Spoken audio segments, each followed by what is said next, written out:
Hello दोस्तों। Good evening, नमस्कार। आप सभी का एक बार फिर से बहुत बहुत स्वागत है आप सभी के अपने यूट्यूब चैनल परीक्षा के शिक्षा में। आई होप कि आप सभी अच्छे होंगे, आपकी जो तैयारी है बढ़िया तरीके से चल रही है। तो जो बच्चे क्लास में फर्स्ट टाइम पहली बार नए हैं, उन सबको बता दीजिएगा हमारे चैनल पे आपकी बीएड परीक्षा 2024 को आपको तैयारी रेगुलर बेसिस पे करवाई है। तो जिसे भी तैयारी पूरी करनी है, कंप्लीट करनी है, चैनल को सब्सक्राइब करके हमारे साथ जुड़ जाइएगा। उसके ऊपर बेल आइकन है, उसको ऑन कर लेंगे आप सभी लोग। ठीक है, क्लास का जो समय है देख लीजिए। जीके जीएस की जो क्लासेस आती है सुबह 10 बजे डेली आपको देखने को मिलती है। रीजनिंग की जो क्लासेस दोपहर को 1 बजे देखने को मिलती है। कला की जो क्लासेस आती है शाम को 4 बजे, और जो हिंदी की क्लासेस आती है शाम को 7 बजे हमारे चैनल पे आप सभी को देखने को मिलती है। तो हमारे क्लासेस का शेड्यूल है, इसको याद करके किसी टाइम पे आपको क्लासेस से जुड़ना है, अपनी तैयारी को जो है पूरा और कंप्लीट करना है। ठीक है, बाकी अक्सर को पीडीएफ चाहिए तो पीडीएफ को हमारे टेलीग्राम का जो चैनल है उसको ज्वाइन करिए, परीक्षा के शिक्षा नाम का। नीचे डिस्क्रिप्शन में आप सबको इसका जो है लिंक मिल जाएगा। ठीक है, तो बताओ जाकर टेलीग्राम चैनल से जुड़िए, वहाँ पे जो क्लास का अपडेट डेली बेसिस पे आपको दिया जाता है, और जो का एग्जाम का अपडेट होगा वो भी आपको वहाँ पे दिया जाता है।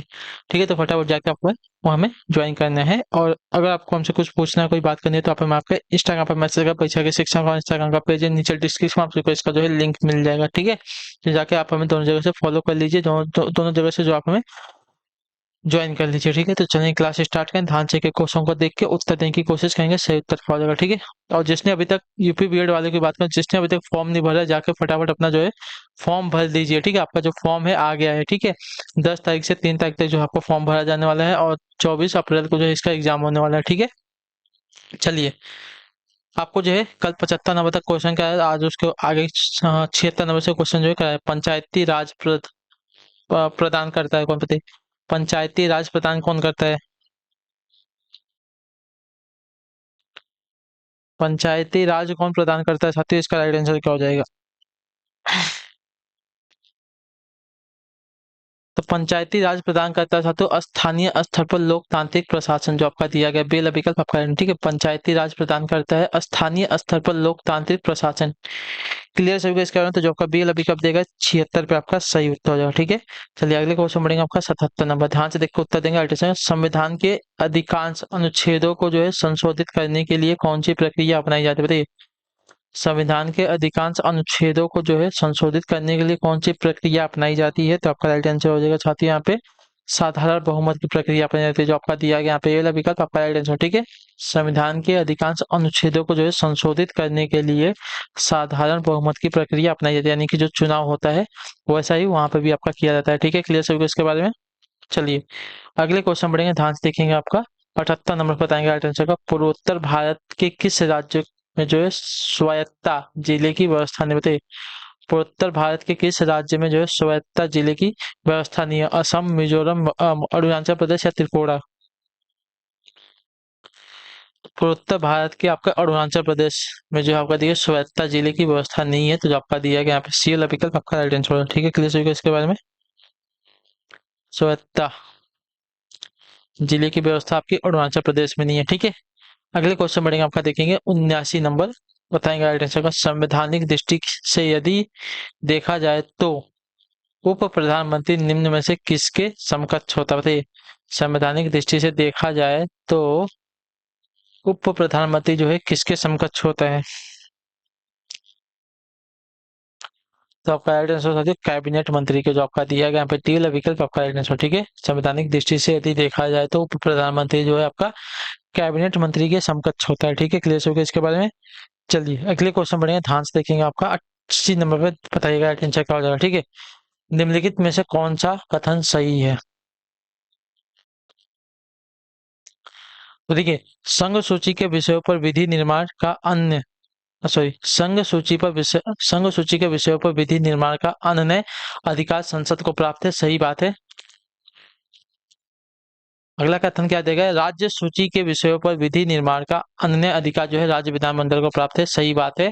समवर्ती सूची के विषयों पर संसद तथा राज्य विधानमंडल दोनों को ही विधि निर्माण करने का अधिकार प्राप्त है। ये भी सही है। तो जो आपका दिया गया टी वाला विकल्प उपयुक्त सभी के सभी जो आपके दिए गए कथन आपके सही हो जाएंगे। ठीक है, क्लियर सभी को इसके बारे में? संघ सूची के विषयों पर विधि निर्माण करने का अनन्य अधिकार संसद को प्राप्त है। राज्य सूची के विषयों पर विधि का निर्माण का अनन्य अधिकार जो है राज्य विधानमंडल को प्राप्त है। और समवर्ती सूची के विषयों पर संसद तथा राज्य विधानमंडल दोनों को ही विधि निर्माण करने का अधिकार प्राप्त है। ठीक है, तो जो आपका दिया गया टी वाला विकल्प अपने पर राइट आंसर हो जाएगा। ठीक है, क्लियर है? चलिए अगला क्वेश्चन देखें। आपका 81 नंबर बताएगा राइट आंसर होगा। उत्तर प्रदेश में जैन एवं बौद्ध दोनों धर्मों का एक प्रसिद्ध तीर्थ स्थल कौन सा? बताइए। सारनाथ है, कुशीनगर है, कौशाम्बी है या देवी पाटन है। तो आपका राइट आंसर है तो कौशाम्बी हो जाएगा। ठीक है, उत्तर प्रदेश में जैन एवं बौद्ध दोनों धर्मों के लिए प्रसिद्ध तीर्थ स्थल आपका कौशाम्बी जो आपका दिएगा सी वाला विकल्प आपका यहाँ पर सही उत्तर हो जाएगा। ठीक है, क्लियर हो गया इसके बारे में। चलिए अगले क्वेश्चन बढ़ेंगे आपका 82 नंबर पर। बताइएगा राइट आंसर का। नवोदय विद्यालय में दाखिला किस कक्षा में होता है बताइए। नवोदय विद्यालय में जो दाखिला है किस कक्षा में होता है। तो आपका राइट आंसर हो जाएगा यहाँ पे साथियों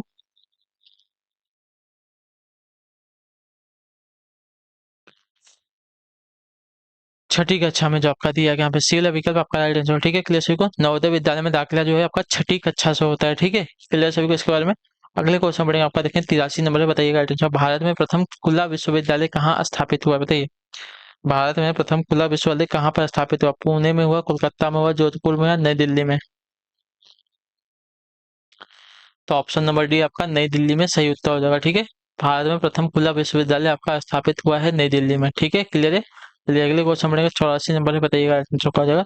निम्न में से लॉर्ड मैकाले किस एक से संबंधित बताइए। निम्न में से लॉर्ड मैकाले जो है किस एक से जो है संबंधित है? सेना के सुधार से, सती प्रथा की समाप्ति से, अंग्रेजी शिक्षा से या स्थायी बंदोबस्त से। तो देखिए लॉर्ड मैकाले ने जो है भारत में क्या किया था, तो अंग्रेजी शिक्षा की जो है शुरुआत की थी। जो आपका दिया गया है, अंग्रेजी शिक्षा से आपका यहाँ पर राइट आंसर। ठीक है, क्लियर हो गया इसके बारे में।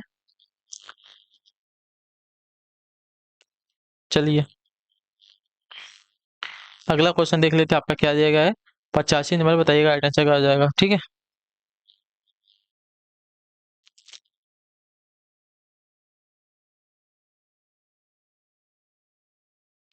क्या दिया गया है। सागा दवा।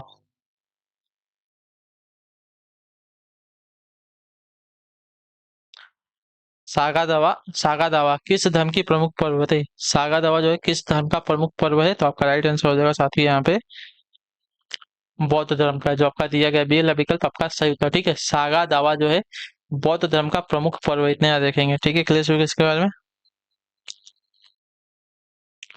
चलिए अगले क्वेश्चन बढ़ेंगे आपका क्या दिया गया है। 86 नंबर पर ध्यान से देखो उत्तर देंगे। निम्न में से किसका संबंध जो है समुदाय वाद से बताइए। निम्न में से किसका संबंध जो आपका समुदायवाद से है? समाज का कर्तव्य, राजनीतिक दलों का कर्तव्य, सरकार का कर्तव्य, व्यक्ति के कर्तव्य और दायित्व से, किसका बताइए। तो देखिए समुदायवाद का जो संबंध है किससे है। तो आपका व्यक्ति के कर्तव्य और दायित्व से। तो जो आपका दिया गया फिर डी वाला विकल्प 86 पे आपका सही उत्तर हो जाएगा। ठीक है, क्लियर हो गया इसके बारे में। चलिए अगले क्वेश्चन बढ़ेगा आपका 87 नंबर पे। ध्यान से देखिएगा बताइएगा राइट आंसर। भारत के प्रथम विधि अधिकारी के रूप में किसे जाना जाता है बताइए। भारत के प्रथम विधि अधिकारी के रूप में जो है किसे जाना जाता है। तो आपका राइट आंसर क्या हो जाएगा। तो आपका सही उत्तर है तो भारत के महान्यायवादी को जो आपका दिया गया यहाँ पे सी वाला विकल्प आपका सही उत्तर। ठीक है, भारत के प्रथम विधि अधिकारी के रूप में जो भारत के महान्यायवादी को जाना जाता है। ठीक है, क्लियर है। चलिए अगले क्वेश्चन बढ़ेंगे आपका 88 नंबर। बताइएगा राइट आंसर का। निम्न में से वह कौन सा अधिकारी है जो भारत सरकार के वित्तीय लेन देनों में लेखाकरण के लिए जिम्मेदार होता है। निम्नलिखित में से वो कौन सा अधिकारी है जो भारत सरकार के वित्तीय लेन देनों में लेखाकरण के लिए जिम्मेदार होता है साथियों। तो इसका सही उत्तर हो जाएगा साथियों नियंत्रक एवं महालेखा परीक्षक होता है। जो आपका दिया गया यहाँ पे बी वाला विकल्प आपका सही उत्तर हो जाएगा। ठीक है, क्लियर सभी को इसके बारे में। नियंत्रक एवं महालेखा परीक्षक होता है जो भारत सरकार के वित्तीय लेन देनों की लेखाकरण की जिम्मेदारी लेता है। ठीक है, क्लियर सभी को इसके बारे में। अगले क्वेश्चन बढ़ेगा आपका 89 नंबर पर। बताइएगा राइट आंसर का। ब्रिटिश संसद बांझ और वेश्या है, यह कथन किसका है बताइए। ब्रिटिश संसद जो है बांझ और वेश्या है, यह कथन जो है किसका है। तो यह कथन जो आपका साथियों है महात्मा गांधी का। जो आपका बी अभी कब तक आपका यहाँ पे राइट आंसर होगा। ठीक है, क्लियर होगा इसके बारे में। चलिए ब्रिटिश संसद संसद जो है बांझ और वेश्या, यह जो कथन था महात्मा गांधी का था। अगले क्वेश्चन बढ़ेगा आपका 90 नंबर पर। ध्यान से देखिएगा बताइएगा राइट आंसर क्या हो जाएगा। ठीक है, देखिए निम्नलिखित में से किसे जो है राज्य विधानमंडल के सदनों की कार्यवाहियों में भाग लेना और बोलने का अधिकार है किंतु मतदान का अधिकार नहीं। देखिए निम्नलिखित में से किसे जो है राज्य विधान के संसदों की कार्यवाही में भाग लेने और बोलने का अधिकार है किंतु मतदान देने का अधिकार नहीं है।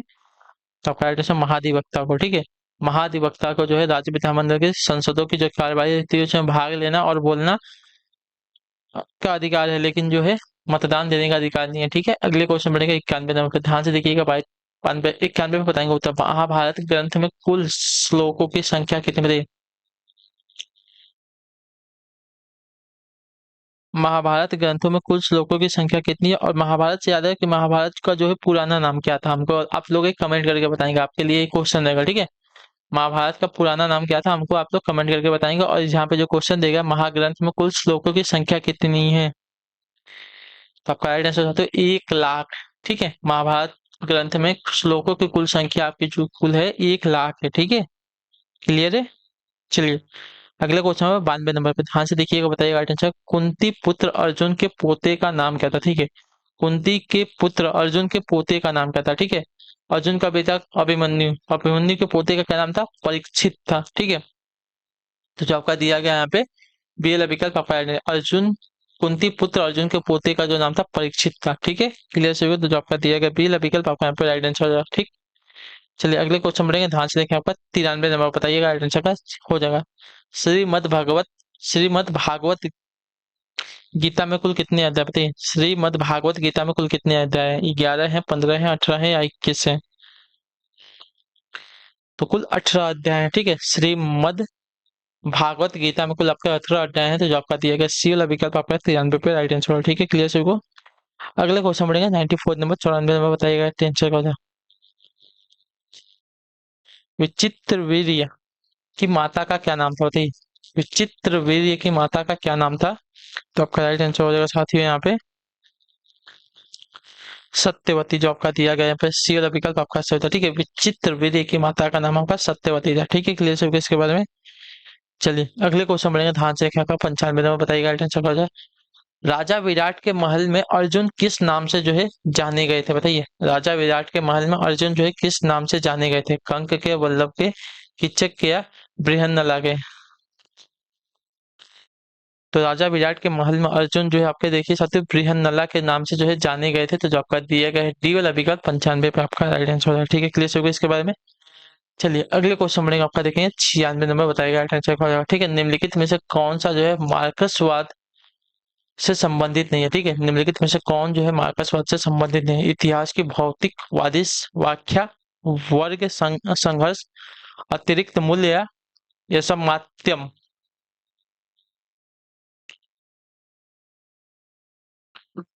तो देखिए मार्क्सवाद से संबंधित आपका नहीं है यस माध्यम, तो जो आपका दिया गया यहाँ पे डी वाला विकल्प आपका है। ठीक है, बाकी जो तीन दिए गए इतिहास की भौतिकवादी व्याख्या, वर्ग संघर्ष, अतिरिक्त मूल्य, ये सभी जो है आपका मार्क्सवाद से संबंधित, लेकिन यस माध्यम जो आपका इससे संबंधित नहीं है मार्क्सवाद से। ठीक है, क्लियर होगा इसके बारे में। अगले क्वेश्चन बढ़े आपका देखें 97 नंबर है, ध्यान से देखिएगा, उत्तर दीजिएगा राइट आंसर क्या हो जाएगा। क्या दिया गया है? किसको भारत में अशांति का अग्रदूत कहा गया है बताइए? किसको जो है भारत में अशांति का जो है अग्रदूत कहा गया है? तो आपका राइट आंसर बाल गंगाधर तिलक को जो आपका दिया गया यहाँ पे ए वाला विकल्प आपका सही उत्तर हो जाएगा। ठीक है, क्लियर सही, तो बाल गंगाधर तिलक को जो है भारत में अशांति का अग्रदूत कहा गया है। ठीक है, अगले क्वेश्चन बढ़ेगा आपका 98 नंबर है, उत्तर देने की कोशिश करेंगे सही होगा। किस देश की न्यायपालिका स्वतंत्र नहीं है बताइए? इंग्लैंड की, भारत की, रूस की, अमेरिका की? किस देश की न्यायपालिका स्वतंत्र नहीं है? तो आपका राइट आंसर आती है रूस की, जो आपका दिया गया यहाँ पे सी विकल्प आपका सही उत्तर है। ठीक है, क्लियर सभी को, रूस की जो न्यायपालिका आपकी स्वतंत्र नहीं है। ठीक है, अगले क्वेश्चन बढ़ेंगे 99 नंबर पर, बताइएगा राइट आंसर। निम्न में से कौन जो है राजनीतिक शास्त्र के जनक कहे जाते हैं बताइए? निम्नलिखित में से कौन जो आपका राजनीतिक शास्त्र के जनक कहे जाते हैं? तो आपका राइट आंसर हो जाएगा साथियों यहाँ पे अरस्तु। अरस्तु को जो है राजनीतिक शास्त्र का जनक कहा जाता है, तो जो आपका बी विकल्प देगा 99 पे आपका सही उत्तर होगा। ठीक है, क्लियर होगा इसके बारे में। चलिए अगले क्वेश्चन बढ़ेंगे आपका 100 नंबर पे, ध्यान से देखकर उत्तर देने की कोशिश करेंगे राइट आंसर का। निम्न सिद्धांतों में किसके अनुसार राज्य की स्थापना जनता की इच्छा से हुई है बताइए? निम्न में निम्न सिद्धांतों में से किसके अनुसार जो है राज्य की स्थापना जनता की इच्छा से हुई है? तो आपका राइट आंसर सामाजिक समझौते के सिद्धांत से, जो आपका दिया गया यहाँ पे सी विकल्प आपका राइट आंसर। ठीक है, सामाजिक समझौते के सिद्धांत के अनुसार जो है राज्य की स्थापना जनता की इच्छा से हुई है। ठीक है, तो जो आपका दिया गया यहाँ पे सी विकल्प आपका यहाँ पे राइट आंसर। ठीक है, क्लियर हो गया इसके बारे में। तो इसी के साथ जो आपकी क्लास आज की यहीं पे कंप्लीट होती है। आई होप जो क्लास अच्छी लगी, अच्छी क्लास को लाइक करेंगे, चैनल पर पहले तो चैनल को सब्सक्राइब करेंगे और हमें जो है कमेंट करके अपनी राय क्लास के बारे में देंगे कि आपको क्लास कैसी लगी। ठीक है, तो हम आपसे मिलते हैं आपकी अगली क्लास में, तब तक के लिए टाटा बाय बाय, जय हिंद, जय भारत। आपसे क्लास से जुड़ने के लिए बहुत बहुत ही धन्यवाद साथियों।